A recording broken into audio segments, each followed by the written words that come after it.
South ఇండియాలోని అతి తక్కువ ధరలకి రత్నాలనందించే ఏకైక సంస్థ 6JVR.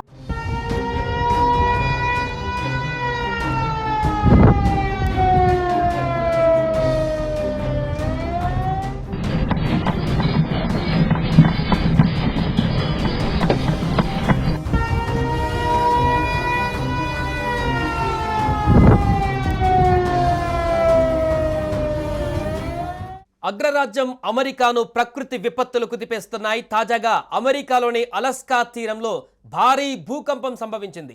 దీని తీవ్రత రిక్టర్ స్కేలుపై 7.3గా నమోదైంది. బుధవారం మధ్యాహ్నం 12:37 సమయంలో భూమి ఒక్కసారిగా కంపించిందని యుఎస్ జియోలాజికల్ సర్వే తెలిపింది. భూ అంతర్భాగంలో 10 కిలోమీటర్ల లోతులో ఈ కదలికలు సంభవించాయని వెల్లడించింది. దీంతో సునామీ హెచ్చరికలను జారీ చేశారు అక్కడి అధికారులు. అమెరికాలోని అలాస్కా తీరంలో భారీ భూకంపం సంభవించింది. రిక్టర్ స్కేల్ పైన దీని తీవ్రత 7.3గా నమోదైంది. దీంతో యుఎస్ జియోలాజికల్ సర్వే సునామీ హెచ్చరికలు జారీ చేసింది. 1967 తర్వాత మరలా అంత స్థాయిలో అలాస్కాలో ఈ తీవ్రతతోటి భూకంపం రావడం అనేది మరలా ఇప్పుడే సంభవించింది. దీంతో అక్కడ అధికారులు ముందస్తుగా పౌరులను సురక్షిత ప్రాంతాలకు తీసుకువెళ్లేటువంటి ప్రయత్నం చేస్తున్నారు. ఆ తీర ప్రాంతాల్లో ఉన్నటువంటి ప్రజలందరినీ కూడా అలర్ట్ చేస్తున్నారు. అక్కడి కాలమానం ప్రకారం బుధవారం మధ్యాహ్నం 12:37 ఇది చోటు చేసుకుంది. 20 కిలోమీటర్ల దూరంలో ఈ భూకంప కేంద్రాన్ని గుర్తించారు. స్కాన్ పాయింట్ సిటీకి 87 కిలోమీటర్ల దూరంలో దీని ఏపీ సెంటర్ ఉన్నట్లుగా అధికారులు పేర్కొన్నారు. దీంతో దక్షిణ అలాస్కా పెనిన్సులా ప్రాంతంలో సునామీ హెచ్చరికలు జారీ చేశారు. గంట తర్వాత ఈ హెచ్చరికలను కూడా మరలా విరమించుకున్నారు.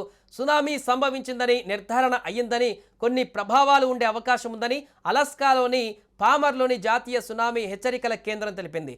దక్షిణ అలాస్కా ద్వీపకల్పంతో పాటు అలాస్కాలోని కెన్నడీ ఎంట్రన్స్ నుంచి అలాస్కాలోని యునిమాక పాస్ వరకు పసిఫిక్ తీరాలకు సునామీ హెచ్చరిక జారీ చేసినట్టుగా పేర్కొంది.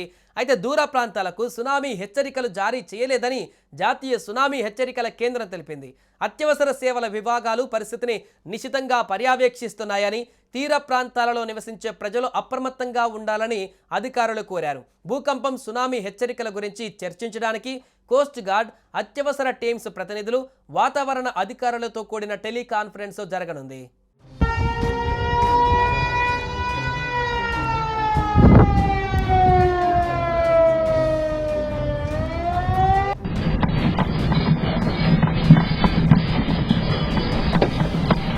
Alaska Pacific ring of fire ప్రాంతంలో ఉంది. ఇక్కడ తరచుగా భూకంపాలు వస్తుంటాయి.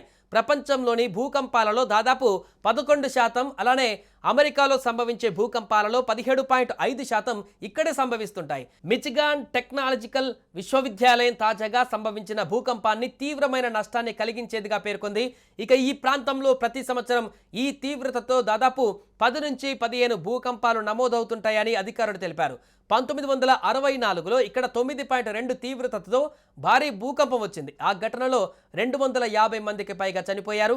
2023లో 7.2 తీవ్రతతో భారీ భూకంపం వచ్చినప్పటికీ పెద్దగా నష్టం అప్పుడు సంభవించలేదు.